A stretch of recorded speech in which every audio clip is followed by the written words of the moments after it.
राकेश अब इशारा में बताता है कि मैं बोल नहीं सकता। मीरा को धक्का लगता है, वो चुप हो जाती है और राकेश से दूर हो जाती है। मीरा का परिवार मिडिल क्लास का है। परिवार में माँ बाप है। मीरा के जीवन में तब जिम्मेदारियाँ बढ़ जाती है जब एक दिन अचानक उसके पिताजी को पैरालिसिस आ जाता है। मीरा अब उसके छोटे भाई और एक छोटी बहन के साथ पिता के इलाज और घर चलाने का बोझ आ गया है। मीरा ग्रेजुएट है, वो अब नौकरी करके सारे घर की जिम्मेदारी अच्छे से संभाल रही है। उसे अब अपनी फैमिली के अलावा कुछ नहीं दिखाई दे रहा है। पिता और माँ को मीरा पर गर्व है। मीरा ने इस दौरान कई अच्छे रिश्ते को मना कर दिया।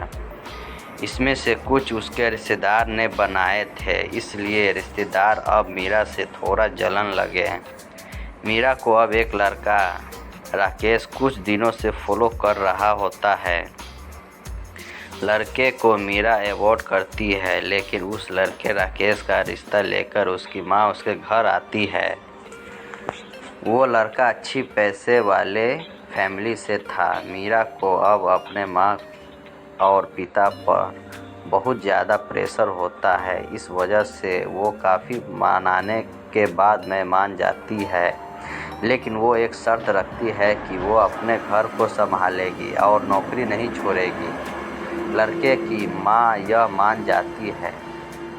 शादी होती है। शादी के लिए वो खुश है। शादी के पहले वो लड़के से मिलकर बात करना चाहती है, लेकिन लड़के की तरफ से कोई पहल नहीं होती है, तो वो भी कुछ नहीं करती। जल्दी में शादी करवा दी जाती है।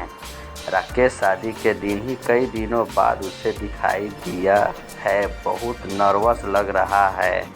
वो उससे पीछे पड़ा था। शादी उसी से हो रही है, लेकिन फिर भी उसके चेहरे पर खुशी नहीं है। मीरा को बात अजीब लगती है। उसको अंदेशा हो जाता ही कि कुछ गड़बड़ है। सुहाग रात की सेज पर वो बैठी है और बाहर से कई मर्दों की आवाज़ आ रही है। तभी वो बैठी बैठी सोचती है कि वो उन्हें आवाज़ से कैसे पहचानेगी, क्योंकि अभी तक उसने उसकी आवाज़ नहीं सुनी। और फिर राकेश कमरे में आता है। चेहरे का रंग पूरा उड़ा हुआ रहता है। मीरा एक नज़र चुपके से उठाकर उसे देखती है। वो भी बिस्तर के एक कोने पर बैठ जाता है। कई देर हो जाती है। मीरा को अजीब लगता है, क्योंकि राकेश ना कुछ बोलता है और ना ही उसके पास आता है। फिर मीरा ही पहल करती है और कहती है, सुनिए, आप इतने नर्वस मत होइए, मुझे आप पसंद हैं। राकेश उसकी ओर मुड़ता है। मीरा से उसे पूछती है, क्या हुआ, आप खुश हो तो ना? राकेश केवल गर्दन हिलाता है। मीरा बोलती है, मुझे आपसे बहुत बातें करनी थी, लेकिन आपने पहल नहीं की। चलिए अब करते हैं। राकेश अभी भी चुप रहता है। मीरा फिर बोलती है, आप कुछ बोल क्यों नहीं रहे? राकेश की आंखों में अब आंसू आ जाते हैं। मीरा घबरा जाती है, क्या हुआ, मुझे बताइए तो। राकेश अब इशारा में बताता है कि वो बोल नहीं सकता। मीरा को धक्का लगता है, चुप हो जाती है और राकेश से दूर हो जाती है। पहली रात ही उसे पता चल जाता है कि उसके परिवार वालों के साथ धोखा हुआ है, क्योंकि लड़के वाले ने इतनी बड़ी बात छिपाई। उसे धोखा बर्दाश्त नहीं होता है। वो अपने घर वापस लौट जाती है। उसके परिवार को भी इस बात का पता नहीं होता कि परिवार वाले भी यह सुनकर शौक रह जाते हैं और अपने आप को कोसते हैं कि उन्होंने जल्दी कर दी, पहले पता लगवाना था। मीरा ने फैसला लिया कि अब वो कोर्ट में बात ले जाएगी। शादी के एक दिन बाद ही बात तलाक तक पहुंच जाती है। मीरा तलाक की अर्जी देती है। राकेश की मां मीरा के घर आती है। मीरा की मां उन्हें भला बुरा कहती है। मीरा उन्हें रोकती है। वो पूछती है, आपको ज़रूरी नहीं लगा इतनी बड़ी बात हमें बताना? राकेश की माँ नीचे मुँह कर और चुप रहकर सारी बात सुन रही है।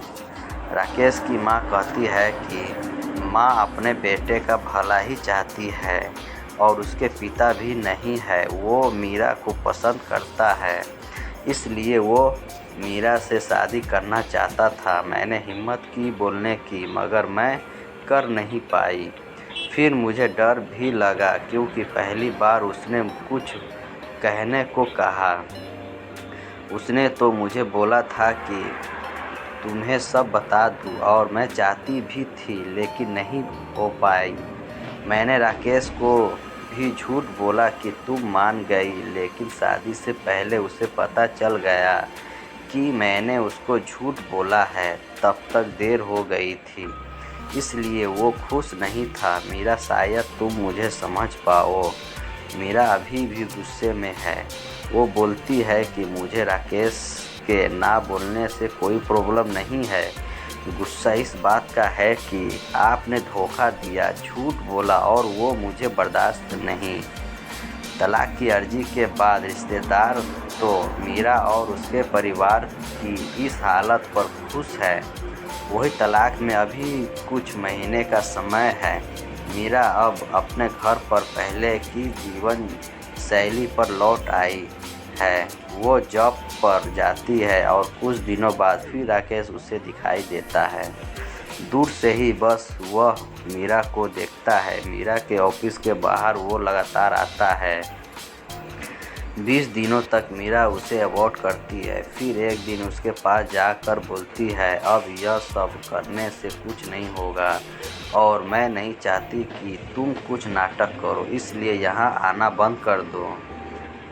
समझे? मीरा की बातें वो सुन रहा है। वो मीरा को इशारा में कॉफ़ी पीने का कहता है, लेकिन मीरा वहाँ से चली जाती है। अगले दिन फिर वही राकेश खड़ा रहता है। मीरा उसके पास जाकर कहती है, कॉफ़ी पीकर मेरा पीछा छोड़ दोगे? राकेश गर्दन हाँ में हिलाता है। टेबल पर दोनों आमने सामने बैठे हैं। राकेश अपने फ़ोन में कुछ मैसेज टाइप करता है। मीरा उसको देख भी नहीं रही है। मीरा के फ़ोन में मैसेज आता है। राकेश का लिखा होता है, sorry but I really love you so much. कोई भी बोलने वाला तुम्हें मुझसे ज़्यादा प्यार नहीं कर सकता, और बात तो झूठी भी हो कोई कर सकता है, लेकिन आंखें हमेशा सच बोलती है। एक बार मेरी आंखों में देख लो, फिर तुम्हें जो सही लगे वो करना। मीरा का सारा गुस्सा मैसेज पढ़ने ही चला गया। वो धीरे से अपनी आंखें उठाकर राकेश की आंखों में देखती है और उसकी आंखों से आंसू निकल आते हैं। वही वो उसको बोलती है, पहले ऐसी बात नहीं लिख सकते थे? मुझे आज तक कभी किसी ने ऐसे नहीं समझाया। वो खड़ी होती और राकेश को बोलती है, चलो मेरे सामान वापस अब तुम ही उठा कर ले जाओगे। राकेश उठकर मीरा को हक करता है। आपको यह कहानी कैसी लगी हमें कमेंट कर ज़रूर बताएं। इसी तरह की अच्छी कहानियाँ आप यहाँ पर पढ़ सकते हैं। यहाँ उपस्थित शिक्षाप्रद कहानियाँ अपना मनोरंजन करने के साथ दिशा भी देगी। तो बने रहिए हमारे साथ और हमारे चैनल को सब्सक्राइब ज़रूर करें।